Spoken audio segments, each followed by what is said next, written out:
seperti dibilang oleh Abraham Samad bahwa dia dikriminalisasi? Ya, pendapat Abraham Samad bisa benar adanya ya. Karena jangan sampai suara-suara kritis itu dari sudut pandang Abraham Samad ya dianggap pembungkaman. Saya juga cek kemarin kawan-kawan saya yang di pengurusan Jokowi Mani, saya tanya, ada nggak kawan-kawan melaporkan Abraham Samad? Ada yang melaporkan ini, ada yang nggak? Karena saya nggak sepakat dengan ketika kawan-kawan kritis dibungkam.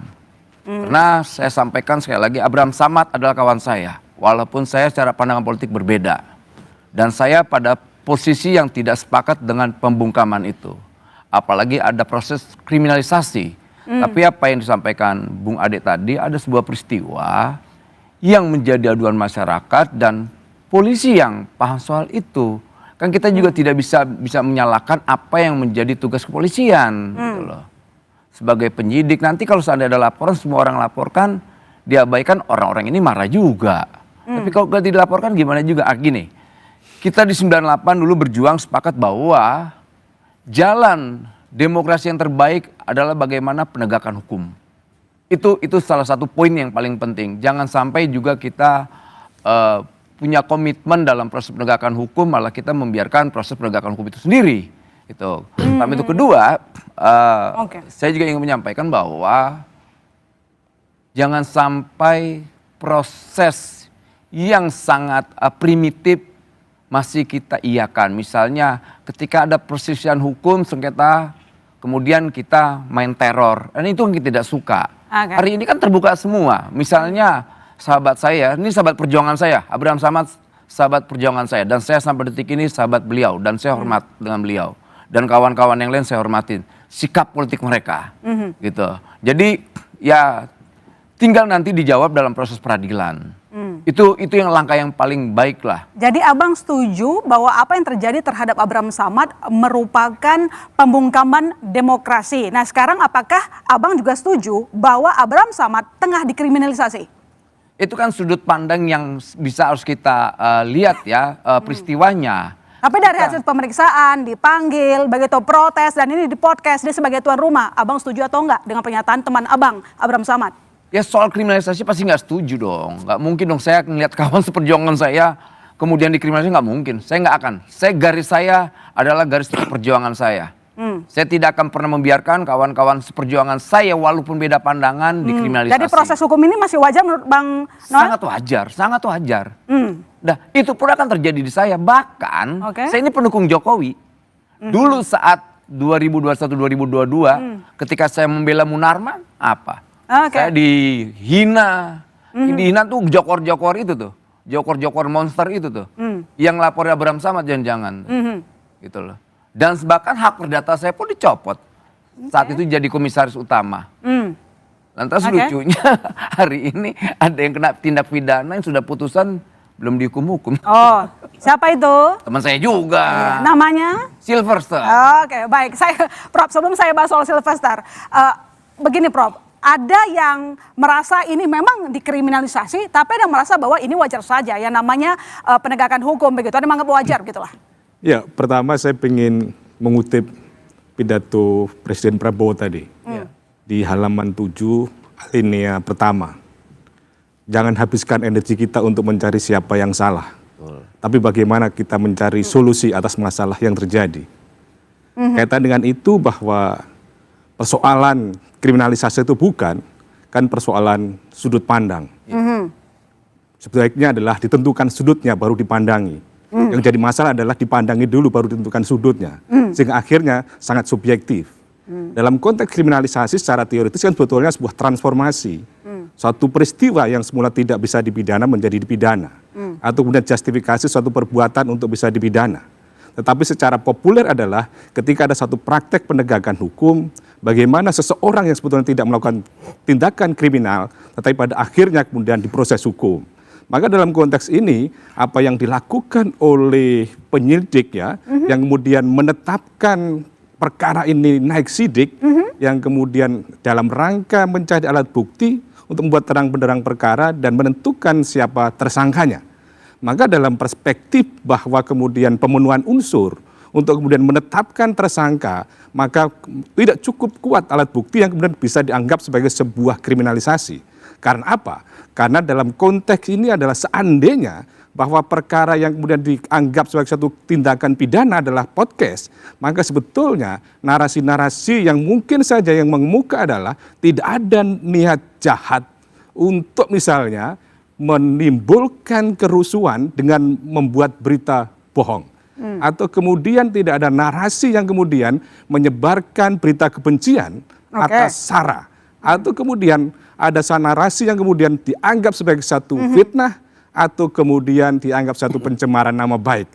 Karena dalam konteks ini adalah sangat-sangat subjektif, misalnya pencemaran nama baik atau kemudian fitnah atau kemudian penyebaran berita bohong untuk kerusuhan tadi, menyebabkan kerusuhan tadi itu. Jadi dalam konteks ini memang sebetulnya kita apresiasilah apa yang dilakukan oleh penyelidik, ada sebuah laporan yang kemudian diproses, ada peristiwa pidana naik pada tahap sidik, tetapi kan semuanya masih praduga tidak bersalah. Maka akan lebih baik ketika dalam proses penyidikan nanti tidak ada satu alat bukti yang akurat, tidak memenuhi kualitas maupun kuantitas untuk menetapkan menjadi tersangka, maka perlulah kemudian mengedepankan bahwa keadilan kita sekarang kan bukan keadilan retributif, keadilan restoratif, keadilan korektif, dan keadilan rehabilitatif.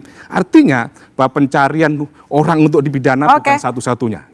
Artinya tidak harus berakhir sebagai tersangka? Tidak harus, karena memang prosesnya adalah masih tahap penyidikan, masih mencari alat bukti, membuat terang-benderang perkara, baru menentukan siapa tersangkanya. Tapi Prof sendiri melihat ada yang salah tidak dari podcast Bang Abraham Samad?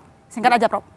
Saya kira bahwa podcast tadi itu salahnya adalah tidak berimbang. Framingnya hanya satu kubu saja. Mungkin itu yang menjadi persoalan sehingga media mainstreamnya akhirnya mengarah pada satu narasi yang satu sudut saja. Itu yang kemudian tidak berimbang tadi itu. Baik, saya ke Mas Ade. Kira-kira menurut Anda yakin nggak ada 12 orang ini bakal jadi tersangka?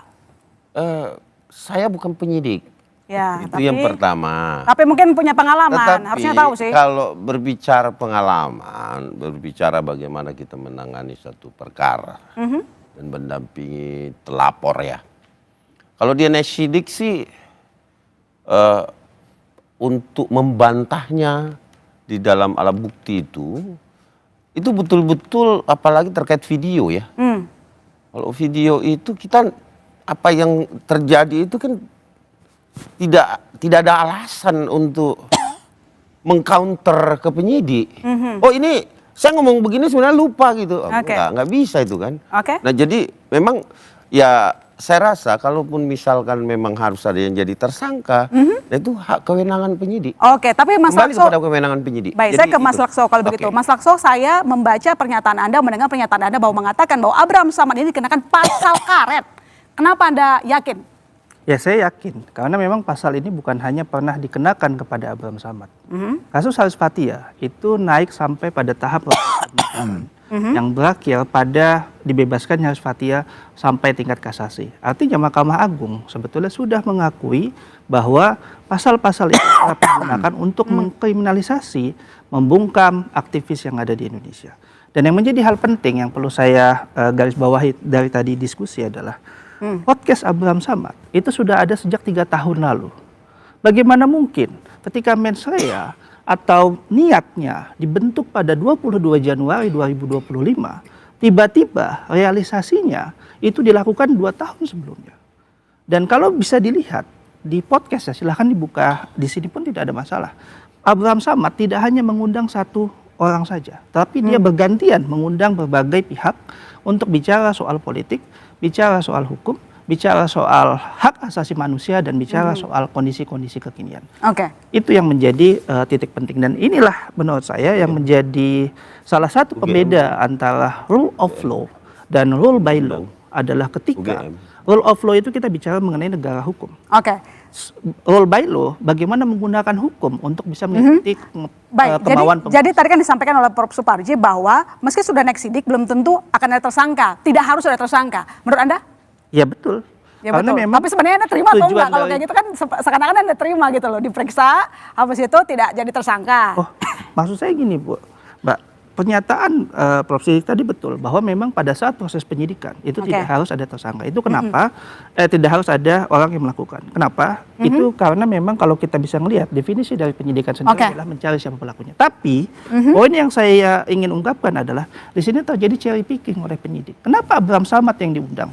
Padahal kita lihat banyak media lain yang juga mengundang orang yang sama. Mengundang Roy Suryo, mengundang Rismon, tapi tidak dipanggil sama sekali oleh. Tapi mungkin yang tadi disampaikan oleh Mas Ade juga, kenapa yang diundang cuma Roy CS? Mungkin Bang Ade mau diundang, bukan, mau kasih keterangan. UGM. Minimal UGM. Nah, itu kali. Jadi begini, ya saya ini sedikit bahwa kalau mau mengambil satu, ini kan kalau berbicara jasa palsu, konteksnya jasa palsu. Alangkah bagusnya kalau berimbang, tentu otoritas. Minimal otoritas lah. Kalau kami mungkin, kalau kami ini pengetahuan kami tentang ijazah asli apa palsu itu kan belum tentu bisa dipahami. Tetapi kalau otoritas kan jelas itu. Gitu. Sebenarnya Bang Abraham Samad mengundang nggak dari pihak Jokowi misalnya? Atau kita jangan sampai tergiring bahwa dalam satu podcast itu harus ada dua pihak. Haris Fathia itu satu pihak. Dan itu memang yang membedakan antara podcast dengan media-media lainnya. Podcast itu adalah media alternatif. Dan memang itu adalah semacam deep interview yang dilakukan terhadap satu orang atau mungkin dua orang. Nah disitulah saya ingin kita kembali kepada proses penyidikan yang dilakukan sekarang. Pemanggilan itu jelas-jelas ada di surat pemanggilan bahwa ini terkait dengan peristiwa tanggal 22 Januari 2025. Tapi mengapa pada saat kita masuk ke ruang pemeriksaan di Kapolda Polda, itu yang ditanya 99% itu adalah pertanyaan mengenai podcast. Dan sama sekali tidak ada pertanyaan mengenai tanggal 22 Januari. 22 Januari ada apa? 22 Januari penjelasan dari penyidik ada rapat yang dilakukan dan ada konferensi pers dilakukan oleh Egy Sujana. Di sana sama sekali Abraham Samad tidak ikut dan itu pun peristiwa 22 Januari itu kita baru ketahui ketika penyidik menjelaskan bukan pada saat awal tetapi pada saat akhir. Menjelang penutup. Dan semua pertanyaannya lebih banyak soal podcast. Oke, Pak Arianto. Tadi disampaikan oleh Pak Suparji bahwa meskipun sudah naik ke tingkat sidik belum tentu berakhir ada tersangka. Tidak harus dipaksakan ada tersangka. Benar demikian? Ya, tidak ada unsur pemaksaan. Di dalam tingkat penyelidikan, itu penyidik atau penyelidik mengumpulkan alat-alat bukti yang ada pertama kali. Ya. Nah, setelah diteliti selama 1 bulan kemarin itu penyelidik merasa bahwa ini ada cukup bukti bahwa ini ada suatu unsur pidana, maka itulah dinaikkan menjadi penyidikan. Nah di dalam penyidikan itu belum disebutkan siapa tersangkanya, hanya terlapornya. Kemarin saya baca pemberitahuannya itu gitu ke jaksa ya. Ada 12 terlapor. Kenapa itu muncul? Itu karena itulah yang masuk di dalam LP yang dilaporkan. LP itu dilaporkan dengan bukti-bukti yang ada. Setelah bukti itu diteliti selama 1 bulan, merasa bahwa ini ada unsur pidana, maka kemudian dinaikkan menjadi penyidikan. Nah, langkah pertama yang ditanyakan adalah ya klarifikasi, karena dulu waktu penyelidikan belum datang kan gitu kan. Makanya pasti ada klarifikasi. Tapi satu lagi saya ingin menjawab gini ya. Mengenai masalah ini ujaran kebencian ini, podcast dan sebagainya ini kok melanggar pidana apa tidak ini ya. Ini saya tadi melihat pendapat Pak Profesor, penyidik sekarang ini cukup hati-hati. Artinya apa?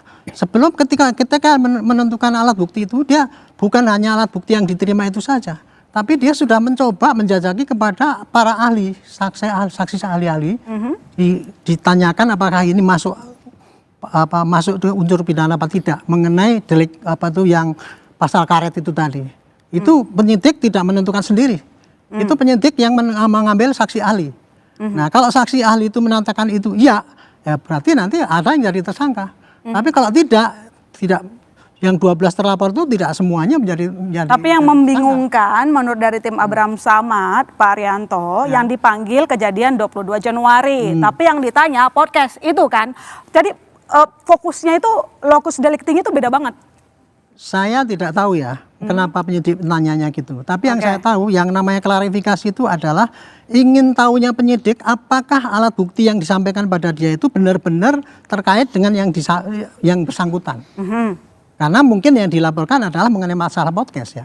Makanya penyidik akan mendalami apakah podcast itu betul-betul miliknya Pak Abraham Samad. Tapi kemudian di mana yang menjadikan dia itu ikut dijadikan ikut serta di dalam tuduhan itu ya, itu saya tidak tahu kenapa kok tidak ditanyakan.